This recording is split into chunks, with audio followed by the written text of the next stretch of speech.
شیخ طریقت امیر اہل سنت عاشق مدینہ حضرت علامہ مولانا ابو بلال محمد الیاس عطار قادری صاحب کے پیر و مرشد سیدی قطب مدینہ ضیاء الدین مدنی صاحب رحمت اللہ تعالی علیہ، بہت بڑے اللہ کے ولی، کامل ولی تھے۔ آپ کو یہ سعادت ملی کہ آپ نے کم و بیش 80 سال مدینہ منورہ میں گزارے، اور اب بھی قبلہ ضیاء الدین مدنی رحمت اللہ تعالی علیہ قطب مدینہ کہاں ہیں پتہ ہے؟ اب بھی آقا کے قدموں میں جنت البقیع میں موجود ہے۔ اچھا، سیدی قطب مدینہ کا یہ معمول تھا کہ آپ کی رہائش پر محفل پاک ہوا کرتی تھی۔ پاکستان، ہند یا دوسرے ملکوں سے علماء کرام مدینہ منورہ حاضر ہوتے تو وہ بھی اس محفل پاک میں حاضر ہوتے، بیان بھی فرماتے۔ ایک مرتبہ پاکستان کے ایک بہت بڑے عالم دین علامہ منظور احمد شاہ صاحب رحمۃ اللہ تعالی علیہ مدینہ منورہ میں حاضر تھے۔ آپ نے سیدی قطب مدینہ رحمۃ اللہ تعالی علیہ کی جو رہائش گاہ تھی اس میں محفل پاک میں بیان فرمایا، اور اس بیان میں آپ نے اپنا ہی ایک واقعہ سنایا، بڑا ایمان افروز، عشق رسول سے مدینے کی یاد میں لبریز واقعہ ہے۔ آپ کہتے ہیں کہ مدینہ پاک میں جہاں میری رہائش ہے وہاں سے مسجد نبوی شریف میں آتے جاتے مجھے ایک مجذوب دکھائی دیتے تھے۔ اچھا، مجذوب کون ہوتے ہیں؟ یہ اللہ پاک کے ولی ہوتے ہیں اور شریعت کے پابند ہوتے ہیں، لیکن ان پر اللہ تعالیٰ کی اتنی محبت غالب آ جاتی ہے کہ انہیں دنیا کا ہوش نہیں رہتا، اس لیے لوگ انہیں بظاہر دیوانہ سمجھتے ہیں۔ تو خیر، علامہ منظور احمد صاحب کہتے ہیں کہ مجھے وہ روز دکھائی دیتے تھے مگر میں ان کی طرف کوئی توجہ نہیں دیتا تھا، عام دیوانہ سمجھ کے گزر جاتا تھا۔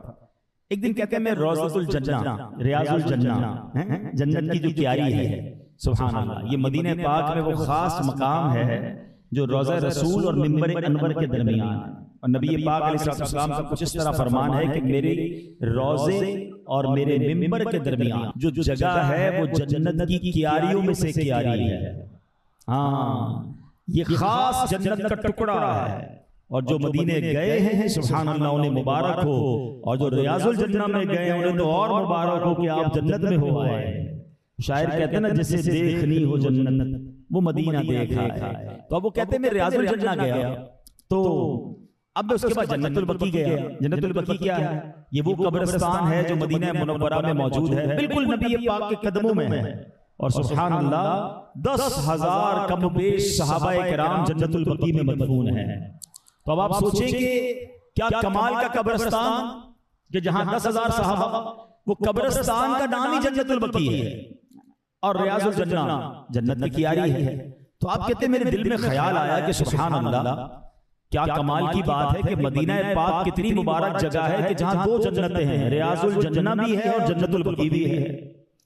کہتے ہیں میں یہی سوچ رہا تھا تو وہی مجذوب مجھے نظر آیا، انہوں نے کہا اے بھائی ادھر آؤ، یا اخی تعال، اے بھائی ادھر آؤ، اسمع کلامی، میری بات سنو۔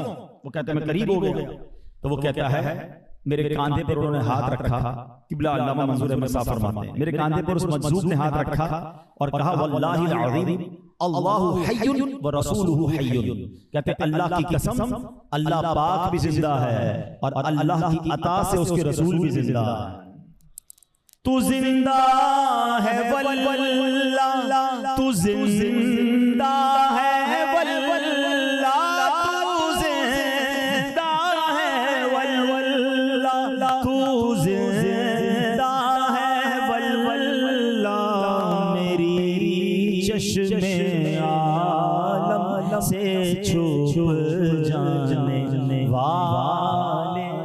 اور آگے کیا کہتے ہیں وہ مجذوب؟ وہ کہتے ہیں واللہ العظیم اللہ ینظر ورسولہ ینظر، کہتے ہیں اللہ پاک کی قسم اللہ پاک بھی دیکھ رہا ہے اور رب کی عطا سے اس کے رسول بھی دیکھتے ہیں۔ اور پھر یہ قسمیں اٹھانے کے بعد وہ مجذوب مجھے کہتے ہیں واللہ العظیم المدینہ کلھا جنت الفردوس، سنو سنو، مدینے میں دو جگہ نہیں بلکہ پورا مدینہ ہی جنت ہے، وہ بھی جنت الفردوس ہے۔ اچھا آپ کہتے ہیں میرے دل میں خیال آیا تھا نا کہ مدینے میں تو دو جنتیں ہیں، جنت البقیع بھی ہے، ریاض الجنہ بھی ہے۔ اللہ اکبر، وہ جو ہے مجھے کہتے ہیں سنو دو نہیں پورا مدینہ ہی جنت ہے۔